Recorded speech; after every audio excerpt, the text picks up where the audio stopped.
খাস বিধাননগরের সল্টলেক এলাকায় গণপিটুনিতে খুন হলেন এক ব্যক্তি। ঘটনায় গ্রেফতার করা হয়েছে দুই ব্যক্তিকে। ঘটনা জানাজানি হতেই চাঞ্চল্য ছড়িয়েছে। টাকা পয়সার বিবাদের কারণে কি খুন নাকি অন্য কোনো কারণ, সেই বিষয়টি তদন্ত করে দেখছে পুলিশ। মৃতের নাম গৌতম প্রামাণিক। জানা গিয়েছে বছর ৪৫-এর গৌতম প্রামাণিক মালদার মোথাবাড়ির আদি বাসিন্দা।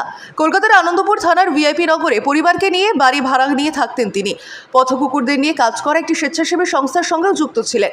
ওই সংস্থা মূলত সল্টলেক এলাকার পথকুকুরদের সেবা শুশ্রূষার কাজ করে বলে খবর। ঘটনাটি ঘটেছিল গত ১১ই অক্টোবর। ওই স্বেচ্ছাসেবী সংস্থার মালিকের বাড়ি সল্টলেকের এফসি ব্লকে। ওই রাতে গাড়ির চালকের সঙ্গে সল্টলেকের বাড়িতে যাচ্ছিলেন গৌতম প্রামাণিক।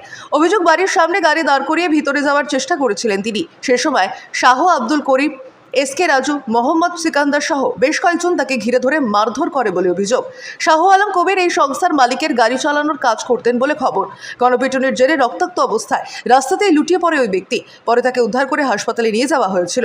কলকাতার এসএসকে হাসপাতালে তার চিকিৎসা চলছিল। তবে এই গণপিটুনির পরেই গৌতম প্রামাণিকের ছেলে বিধাননগর দক্ষিণ থানায় লিখিত অভিযোগ দায়ের করেছিলেন। পুলিশ ঘটনার তদন্ত শুরু করে। গতকাল শনিবার রাতেই ওই ব্যক্তি হাসপাতালেই মারা যান। এরপরেই খুনের মামলা রুজু করেছে পুলিশ। ঘটনায় দুই ব্যক্তিকে গ্রেফতার করা হয়েছে।